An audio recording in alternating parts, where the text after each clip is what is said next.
Hi everybody, Deanna King for those who don't know me, and on this channel we discuss all things narcissism and codependency. And today we are going to be discussing 5 inadequacies that narcissists have. And I'm not saying they only have 5 here, but that's what we're talking about today. So narcissists make it their mission to make you feel inadequate, where all along those are their own shortcomings that they project onto you. So hopefully this video is going to help you feel a little bit less inadequate, because you're far from inadequate. Also, please take a moment to hit the bell and the subscription button if this or any of my videos help you. Okay, so let's jump right in. Number 1, they are jealous. They are extremely jealous. They're jealous of you for having the courage to try new things, for example. They're jealous of others setting goals. You're often going to hear them complaining about everybody and everything, whether it's regarding new careers or any new adventure. They're going to judge and say that the new restaurant down the street is going to fail within the first year, as though they're pros at market analysis here. And then the stained glass window that you're making is going to be a flop because you just don't know what you're doing and you're just going to mess it up. Yet, they're not going to attempt anything for themselves though. They certainly aren't going to start a new business venture. But in order to camouflage the fact that they're scared, they'll blame everything on the external. It is society's fault that they didn't get the job. It is the government's fault that they can't start a new business. If you pay attention to the amount of blaming that they do, you're going to find that it's astounding. It isn't just you that's to blame, it's everyone and everything. They aren't getting the job that they want because a group of people blacklisted them in their town. So if others have businesses and better jobs, they're jealous and they're angry and they're resentful because, and especially the covert, why wasn't this handed to me? Yet they won't try. They figure that since they're smarter and they know more, they deserve the job that the motivated, harder worker got. They're jealous of you for your upbeat personality and how people are so easily drawn to you. You're outgoing and loving, which is something that they wish to own. But they have to put on a fake personality. They have to put in effort. They have to work harder for it, where for you, it comes naturally. And it isn't fake. Next, they can't hold on to anything. They can't keep a job, most of them anyway. They're going to start with the usual false personas, appearing upper class, knowledgeable, and an undeniable asset to the employer. And for sure, a lot of these narcissists are indeed quite knowledgeable, but they're also lazy. Once they get hired, at first they're going to put in 150%, including when they get home, as they continue researching more and more on the subject of said employment. It's like they get this tunnel vision and now they're on a mission to impress. They're feeding at this point. That's the supply. So for a while, you're going to see them happy. They're going to come home all bright, shiny and bushy-tailed, telling you about how impressed the boss or the co-workers were. Once they have a solid footing, or so they think, the arrogance starts. Those hurtful things that they do to you, like rolling of the eyes and sarcastic remarks, they are now doing to their co-workers. Denigrating comments and controlling attitudes where they micromanage everything. And they believe that they own the place, just like they do with your life. So, kind of sounds like home, right? And then eventually, they get fired from yet another job. Again, blaming everybody else for it because they refuse to self-reflect. There's just no way they're going to take the blame for anything. They also can't hold down relationships. They could be 15 years into a relationship, but that isn't because that they're holding down a relationship. It's merely because the partner is trauma bonded and unable to leave, be it for financial or emotional reasons. Partner is pretty much checked out a lot of times from the relationship. There's not really a relationship. It's merely survival.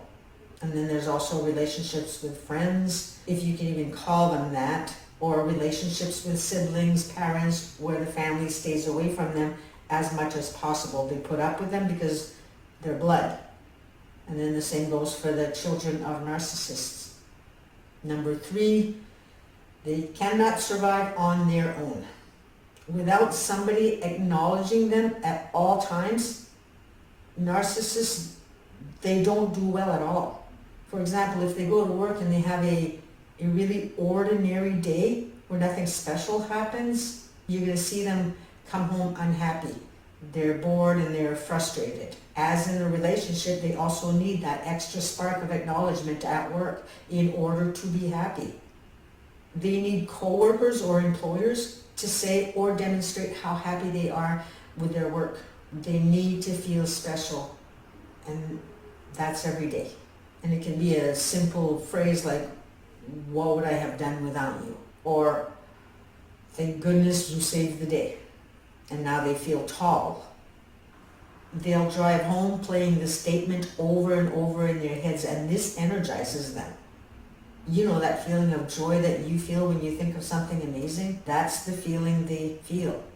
So they'll come home in a good mood, but that doesn't mean that you're going to be spared the put downs, because the minute that they find some fault with something that you said or did, the honey that they used in greeting you will now turn to a denigrating honey, like, honey, that's not how we do this, in order to intentionally make you feel small. So it isn't to get energy due to feeling low on energy at this point as much as it is to show you they're above you, due to their feeling all puffed up from the comment at work. Now it's now gone to their heads. They feel like they're king of the road, and they want to make sure that you know that they are above you.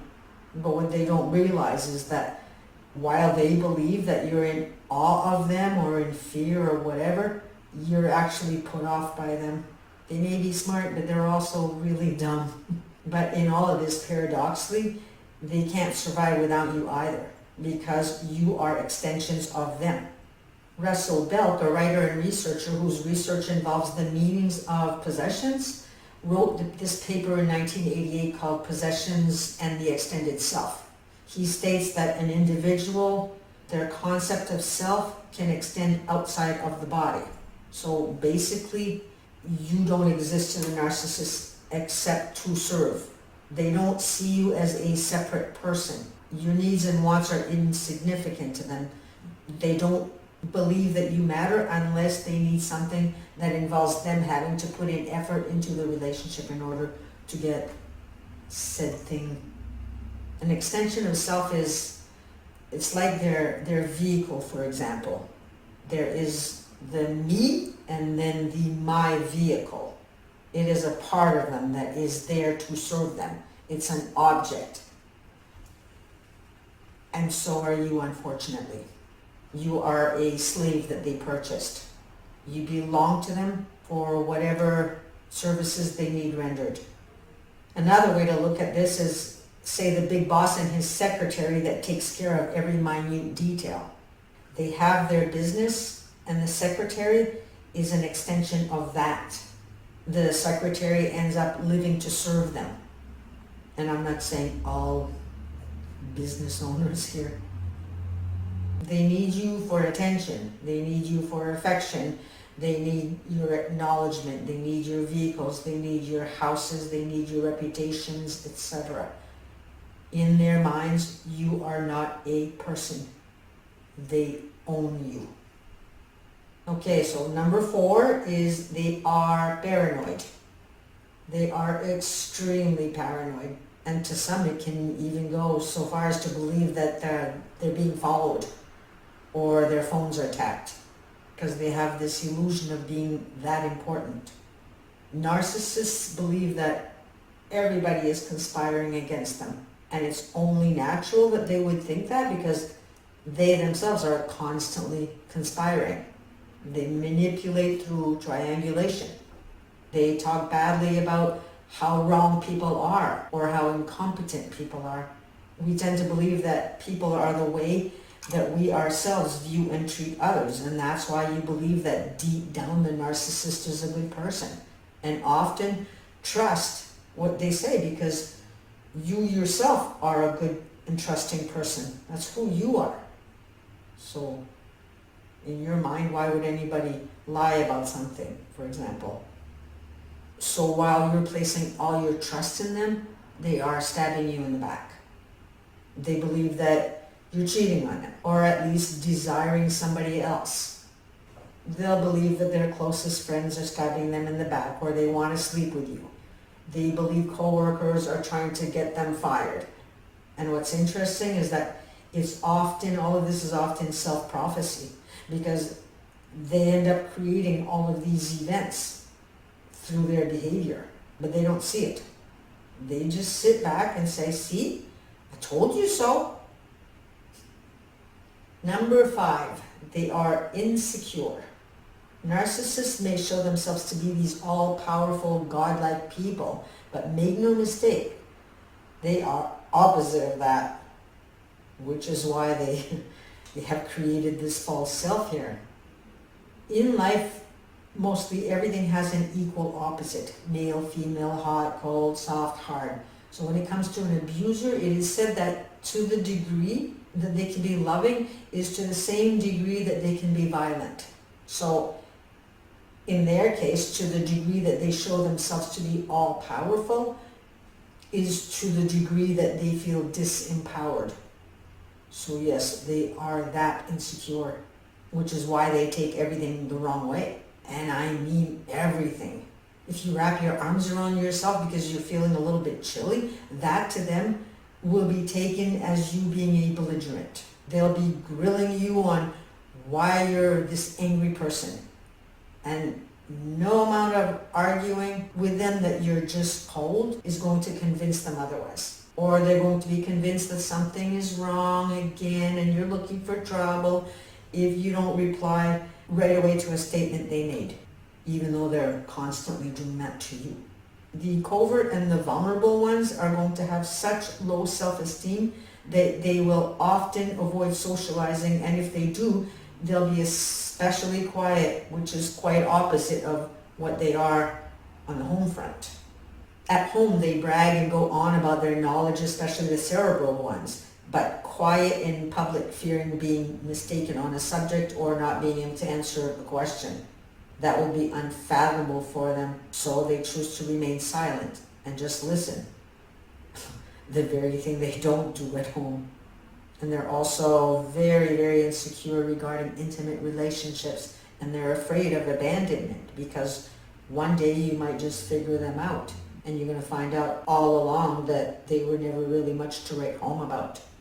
For you to not be impressed that's hard on them. Narcissists know deep down inside that they're fakes. They know deep down inside that they aren't who they say they are. So they too are in their own survival mode.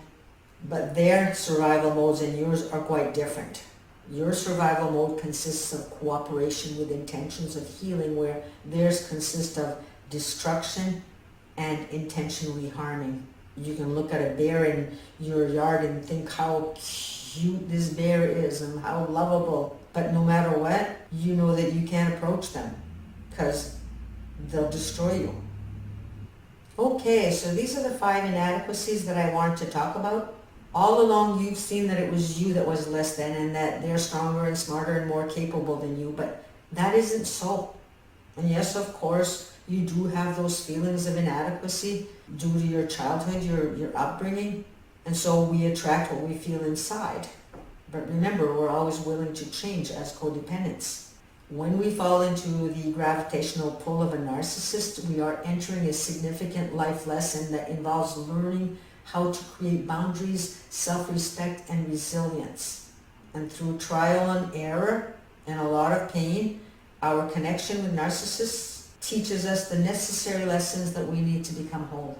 So be gentle with yourself. You are learning. You're learning by studying the behaviors. You are being acknowledged by watching videos and reading blogs. So right there you've got 2 new doors that opened. Awareness is step 1 to healing. Acknowledgement is step 2 on the road to recovery. I've left a link down below for anybody that's interested in a free self-hypnosis MP3 that you can download, and this can greatly assist you in gaining your power back. It is designed to help you regain your confidence and believe in yourself again. And this is the same technique that my hypnotherapist had me do when I wanted to leave my husband but didn't have the courage. And of course, listening only one time is not going to do anything for you, but twice a day for 3 weeks is my recommendation. That's what's worked for my clients in the past years. And after 3 weeks, you should see some pretty positive results. I mean, what's 20 minutes a day for 3 weeks compared to years of abuse, or possibly even years more to come? So I hope to see you in the next video, and I am wishing everybody a solid week. Take care, and bye for now.